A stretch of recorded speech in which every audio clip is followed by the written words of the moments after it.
Eternity, we're covering the world. Hello and welcome. I'm Bonnie Libhart, and you know, you may have an opportunity to have a renewal during the next 30 minutes. And we're going to find out more about the key to renewal and some other things. And the person that's with me is from a very beautiful city and state of Denver, Colorado. I was there in January, and it is very, very beautiful. But I met him in another beautiful place, Gatlinburg, Tennessee, and his name is Doug Krug. Doug, welcome to Vision Plus and Thank TVN. you.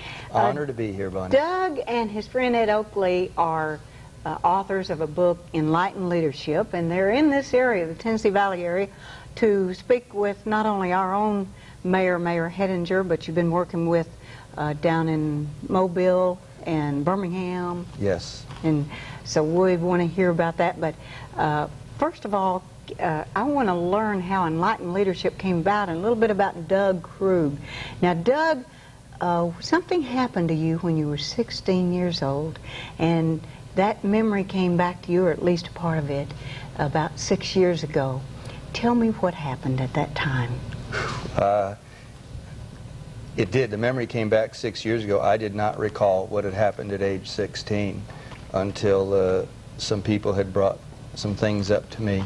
And one of them happened to be just somebody I had met, coincidentally, who asked if they could read my palm. Well, I've never had my palm read before and didn't think much of it. So I was in a conversation. I handed the lady my palm while I was talking with somebody else. And one of the first things she said in looking at my palm was, "You've died before," which is a pretty interesting thing to have somebody tell you. And the coincidence got a little stronger the next night when I was at dinner at someone's home. This was up in Montreal working with a client. And that person, when I started to tell the story about having my palm read, said, "Don't tell me anything else. I haven't done this in years. I used to read palms. But Let me read your palm." I don't believe in palm reading, but I want to hear what happened. I never had it done. But among the things this lady told me looking at my palm, I mean, some pretty amazing things in my life, one of those things she told me was the color of my tennis shoes that I had back in the hotel room. I mean, the accuracy was amazing, and I've never had it done before. The next night, someone else said, "Let me look at your palm," and told me the same thing, that I had died before. So when I got back to the hotel, I called my mom back in Denver, and I said, "No, what are you doing Saturday morning? We need to talk." And I went that Saturday and asked her, and she says, "Well, you don't remember?" And I said, "No, I sure don't."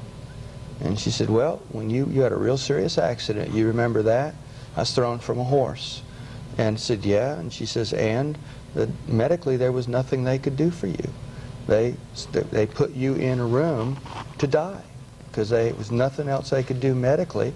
And you, in the morning, you came, your eyes opened, and you had a bright smile on your face. And we were my dad and my mom were there in the room, and they said, "Well, you know, what's going on?" I said that I had been visiting with Jesus. And I had not remembered that. But when my mom told me, you know that feeling in here when you know you're in the presence of the truth? And it just washed all through me. And since then I have met another gentleman who had a similar experience, and he shared his with me. He remembered it vividly, and he shared, it's called a near-death experience. I had seen about it but never imagined, you know, for myself. And when he shared his, Well, what do you remember seeing? And you know, I feel that palm reading is not from the Lord, but it brought you were in the presence of Jesus, and so everybody has a little different concept. And I know that you said all things work together for good, that for them that love God. Yes. And that this is the day the Lord has made. Let us rejoice and be glad in it. So those sayings, what happened during your visit with Jesus?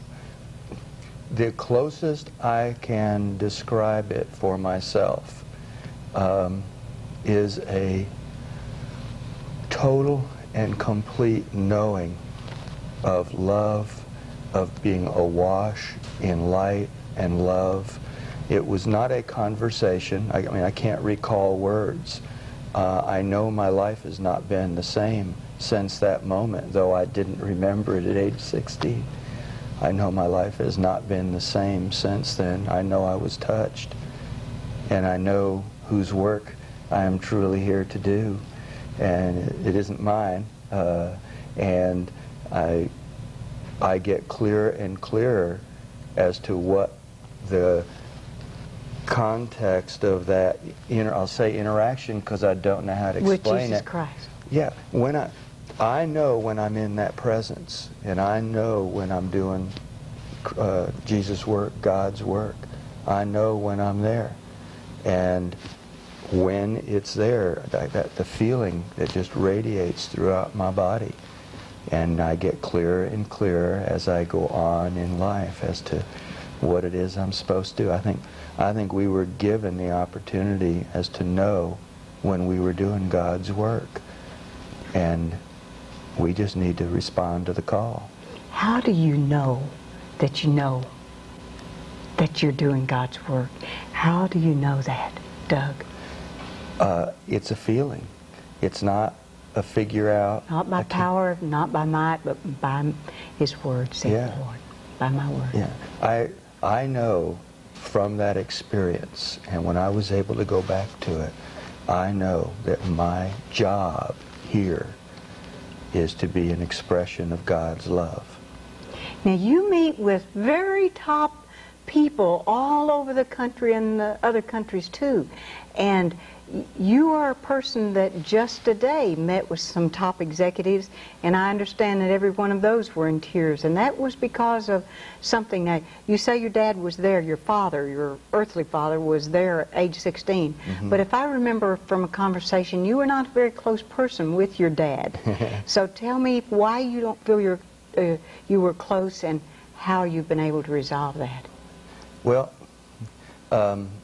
we'll just say it straight. I just flat didn't like my dad my whole life. Hate might be a stronger term for it. Why? But, Why, Doug? Well, I think a good piece of it, our relationship wasn't good. It was very strained, and it wasn't very good. My father was very strict, very subject to anger. There was a certain path that, as long as I walked the path that my dad was expecting me to do, life was fine. When I strayed out of the path, he came down rather hard. I had Physically abused you? It was more mentally. Verbal. There was Verbal. some verbal. I mean, there was an occasional backhand, that kind of thing. But it was more the verbal, which to me was more cruel than What kinds of perhaps things would he be upset and angry about? Well, this is another one that I don't remember. It's amazing how we sometimes... But you just know that it was, so you were so hurt inside that you Yes. just didn't like him at all. No, it was pain. My sister and my mother shared this one with me, and I still don't recall it, but I finally made straight A's. Somewhere, 8th, 9th grade, somewhere like that. I made straight A's, and I came running in the house. I mean, I was so excited with my report card, and gave him the report card, and he backhanded me almost off my feet because he noticed I hadn't wiped my feet coming into the house. And see, I know now that all my dad wanted from me was for me to be at my best. He loved me, absolutely. He did what he thought were the right things to do. What they left behind was somebody who had a very low self-esteem, thought very little of himself, and lived in a shell, very painful shell through most of the years of my life. How did you get out of the shell, Doug Krug? Well, remembering that experience at age 16 was a major piece. Was getting back in my relationship with Christ was a major piece. And I say my friend Jesus because that is what I feel of the relationship. And I've been on a path, and it's the same path that I'm on now, didn't connect it earlier, but in shifting the relationship with myself. See, I feel that we can accept Christ or God's love to the degree we can't accept ourselves. To the degree that I'm focused on what's wrong with me, how bad I am, to that degree, I can't even imagine how Jesus or God would love me. And by being on a path of continually expanding my own acceptance of me, you know, Jesus died for my sins. I don't need to do that over and over again all the time. I can forgive myself and allow myself just to radiate and be in one with God and with Christ. And it's been an ongoing process through, you know, many years of my life, but in the last you 6, sure glow now. It's been like a skyrocket for the last 6. Well, tell me about this letter you wrote to your dad. When did he is no longer living? No, he died 12 years ago. So he didn't know that you, well, maybe he does know. I have a daughter in heaven, maybe they both know, but he didn't know about. Well, my dad went in the hospital to die 12 years ago. It wasn't an if, it was a when question. And he was sinking slowly in intensive care for 2 weeks. We lived in the waiting room, my whole family. And my brother took my mother home to take a shower, as I remember this. This is a while, 12 years ago, I'll tell you as best I can remember. He took my mother home so she could take a shower. She's in the shower and she says, "Would you write something down for me real quick? I don't want to forget." And he pulls a pad out of the desk, opens it. There was writing on the first page. And he turned the page to write the note, but as human nature is, he read the first page. And it was a letter from my dad to my mom. And he knew he was dying. And what he said was he wished we had never had kids. He says, "I wished you and I had never had children because I feel the children really got in the way of us being able to have a life together, and I want to apologize to you for not having given you the life I could because of kids." And my brother was quite shaken. And he brought that letter to the hospital. And when I read it, the pain of my father's life was just there for me, and how much he had not given himself. And I got up and I went into where he was in intensive care. And I held his hand, and he was drifting in and out of consciousness. And, you know, so I don't know if he heard me, and I know that he did. And I held his hand and I told him that I knew that he really did love me and us,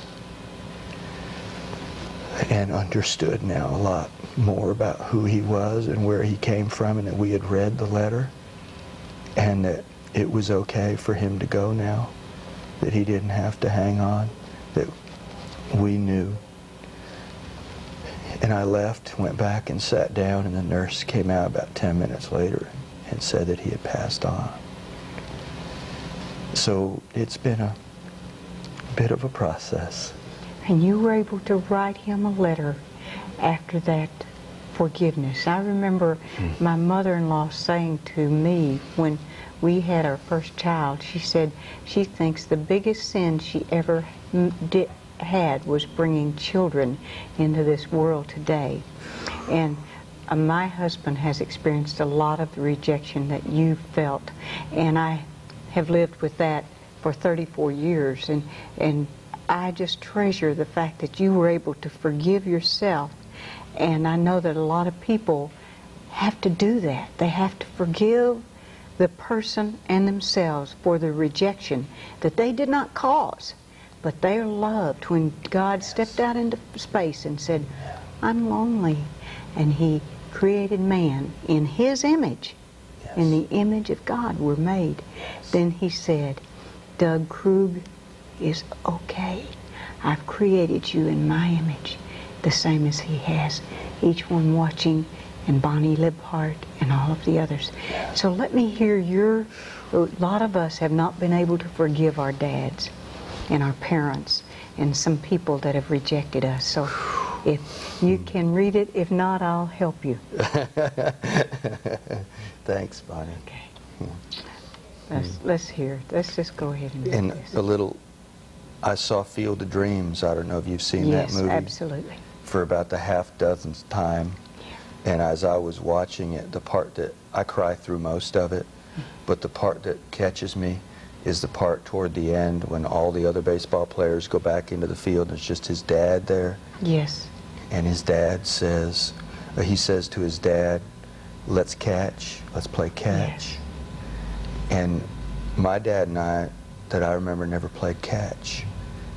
I don't think my dad knew how to play. He didn't know how to be soft and close. And I saw that and I cried. I mean, I just opened up and cried and thought about it a lot that night. And the next morning I woke up and I sat down and I wrote this. It's, Dear Dad, I love you. When everything else I write here is said and done, that's the essence of what I really want to say. And there's something else I feel a need to express. It was real sad last night to realize that I don't think we ever really talked in our whole lives together. I mean, sat down and had a deep conversation. I never found out who you really were. I was only able to see you through such a small window of who I thought you were, and I didn't like what I saw. I didn't like the you that I thought you were.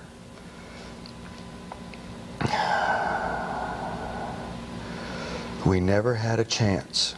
Neither of us knew how to see each other any other way. If we could sit down today and talk, more than anything else, I would want you to know that I now know that you loved me. You didn't know how to show it any better than I knew how to accept what you gave me as love. Because I thought you didn't love me, I thought that meant I didn't deserve to be loved. And how special could someone be whose own father didn't love them?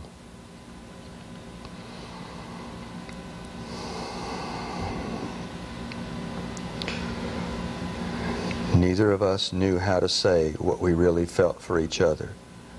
We both thought the other didn't love him. And what a cost, that simple inability to express what we really feel.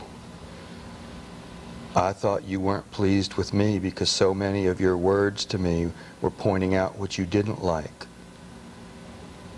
I couldn't get past the hurt to know that the only reason you brought these things up was because of how much you did love me. I now know the truth, Dad. I've learned a lot from you throughout my life. My strengths today have come from you. All I really needed from you was to know that you cared, and I know that now. I also know how important it is to let people know now how much I care and how I feel. Perhaps even more important is to show how I feel and what I feel with my actions as well as my words. When I feel hurt by someone, I'll express my feelings to allow them to express theirs.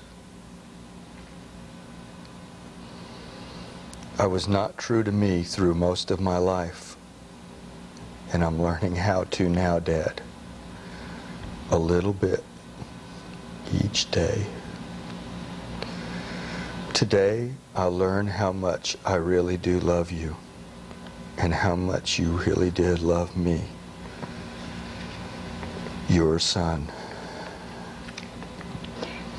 Doug Krug, you have taken these experiences and have done what a lot of people would like to, and that's to take a hurt, a deep hurt, and turn it around to where now you're able to empathize with others and to actually put together a company with Ed of Key to Renewal, and to write a book along with him, Enlightened Leadership. So because of the great pain that you did experience and your ability to forgive your dad for the most cruel thing one human can do to another, and that's to reject them. No matter what the reason is, Yes. that you've been able to help other people through this. What are some of the ways that I'm sure you don't talk about Jesus Christ No. to these leaders that you're working with in government, but yet, even though you don't say the word, the basis is there, and they see it and feel it. What are some of the ways that you help another human being in this key to renewal? Well, it is really not that complicated. It's really rather simple, in that the biggest challenge in any organization today, and we work with government, with education, with businesses, law enforcement, is improvement, is how to get from where we are to where we need to be. And the whole approach we have in our society for improvement is backwards.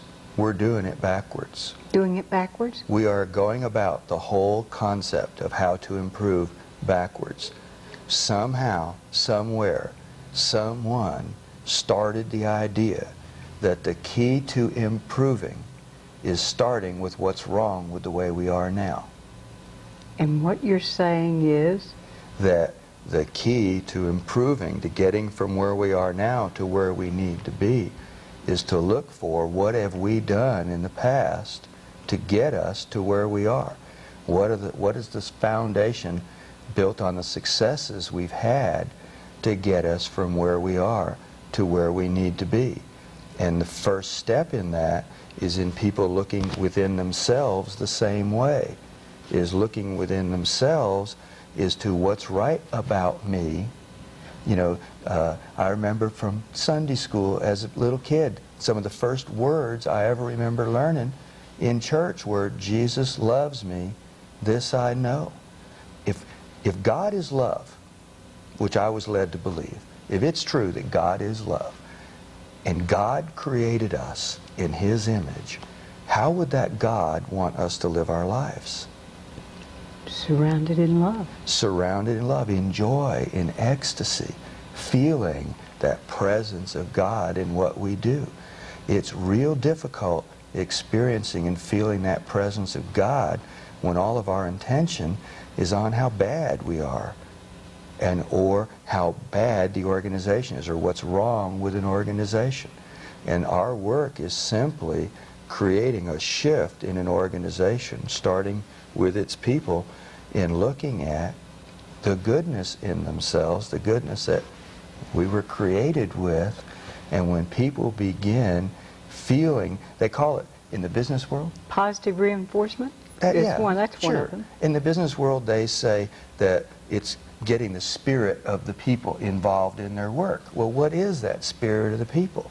That spirit of the people is tapping into that joy, that satisfaction. There's lots of ways to translate it into the business world. We work with clients on quality, on productivity, on customer service, and the work we do is all the same. It's helping an organization make that paradigm shift to operating out of what have we done in the past that works, did work, that we can use as a foundation to getting us to where we want to go. So you can fulfill in that other human being, the person working, the co-worker, that need to be needed, Yes. loved, appreciated, the good that they are doing, the Yes. contribution they're making to the overall, and letting them all be on the same wavelength. This is where we're going, and together we make that decision, or we input into that decision. Is that how are you able to do that? I mean, that's a great theory, but how do you do that in Well, actually, we do workaday that world? in 16 hours, and which sounds pretty phenomenal, to change people's Behavior. mindset. Yes, in 16 hours. And if that sounds unusual, I'll take it another level. We actually create that shift in mindset in 4 hours. And then the other 8 hours or 12. 12 hours are just spent in reinforcing the first 4 hours? Is that the way? It's spent in helping them understand what we did the first 4 hours that allowed them to shift so they can begin creating that environment throughout their organization. We work, did a talk show in Rochester recently, radio talk show, and one of the people who called in said, I just did some volunteer work over the weekend. He said, I couldn't believe how hard those people were working. And he said, I asked him, I said, do you do your job that hard? He says, every one of them said, no, wouldn't even think of it. What's the difference?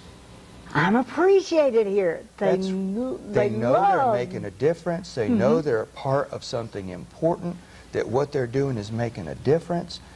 Until we bring that to our governments, our education arena, to business, until we bring that spirit that people feel that way about what they're doing, we don't have much chance of catching up on the competitive trail. And what we do is help a leadership team understand how to tap into that spirit of their people very naturally. And the result, increased productivity. I mean, I could tell you stories for a week about things that have happened in organizations. Well, we have a couple minutes. How about one story? In a minute. In a minute? One story. Well, I'll tell you about a change, how it translates into the personal life, because I think it's the same. And it was a gentleman we just worked with this week. His daughter went down to Birmingham to a concert during the week. She got home at 2 o'clock, had to get up for school. Her mother went in, tried to get her daughter up. And it was, imagine how that went. Didn't go too well. Mother came out and said, you do it. So remembering the things from our workshop, he went in, and instead of trying to get his daughter out of bed, he said, I bet you had a good time at that concert last night. Wide awake up there. She sprung up, sat up, and proceeded to tell him about all the fun. He says, I bet you can't wait to get to school to share that with your friends. Wow. She was out of bed and on her way. In moments. In moments. It's much easier. I got to remember that. That is beautiful. Just that one statement there. But see, he shifted how he went about tapping into his daughter's spirit. Interest. That's her right. spirit. Her interest. That's right. You couldn't make her get out of bed. You couldn't give her, see, the old approach is you tell them enough times why they got to get out of bed or that they got to get out of bed, and we both leave frustrated. And what happens with the relationship? Down the drain. It's down the drain between father and daughter. Not only that, but he said that he feels there's a whole new level started now in his relationship with his 15-year-old daughter. Just learning some of these things that you can learn at one of Doug Krug's 16-hour seminar. This is called Enlightened Leadership, and you may have a copy, and you contact us here at the, well, I suppose, get in touch with Bonnie Libhart, 205-582-0240, or at TVN 205-461-8148, or from Doug at Key to Renewal at 1-800-798-9861. 9881. 9881. I knew I needed those contacts on. Doug Krug, it's been wonderful having you here. I'm so glad you came. It's been really touching to see that. You see, we didn't have to spend a lot of time